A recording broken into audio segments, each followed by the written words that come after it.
Nakuru had Acheng Oneko as a member of parliament at independence.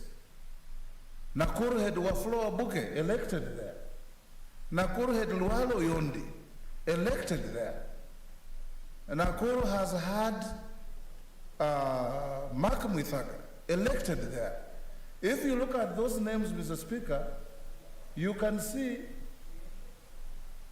Kenyans who come from extreme corners of the country coming into Nakuru, they're not as cosmopolitan as Nairobi, but getting elected. That is the character of Nakuru that we want to see. A truly cosmopolitan city where Luali Oyondi from a village in Butere stands and is elected a member of parliament and is liked by everybody and serves everybody and becomes a successful person. I would want, Mr. Speaker, to encourage Nakuru to remain what it is. You have Arama from the Kisii Nation, he's a member of parliament there. You have a young man, who is not in Nakuru town, in Naivasha, called Palanga. He's an elected MCA. This is the kind of thing, Mr. Speaker, that you find in Tanzania.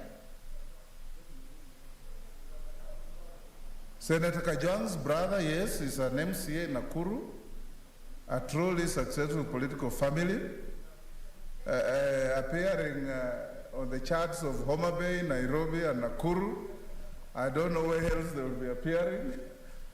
So, Mr. Speaker, so that others can speak, because we have several things ahead of us, we want to support this elevation. But we want to call the governor of Nakuru and his team to order. Mr. Speaker, the criminality of collecting street children, and I agree with Senator Murkomen that the value of society is measured by how you treat your disadvantaged citizens, the disabled, the aged, defenseless children, people with mental disabilities. You don't, Mr. Speaker, in our society, you know where we come from.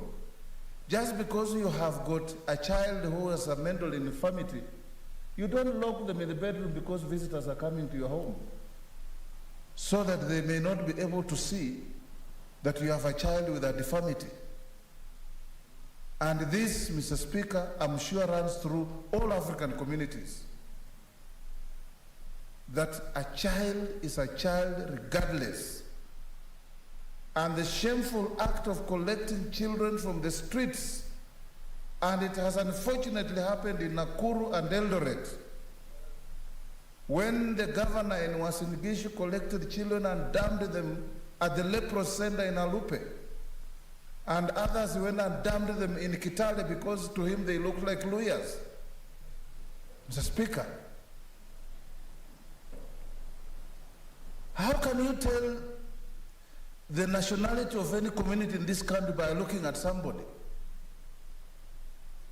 We are, Mr. Speaker, so intermingled and intermarried that nobody knows whether Senator Bogishu is from South Sudan or from Kisumu or from Kakamega. How can you just look at someone and say this must be from this community?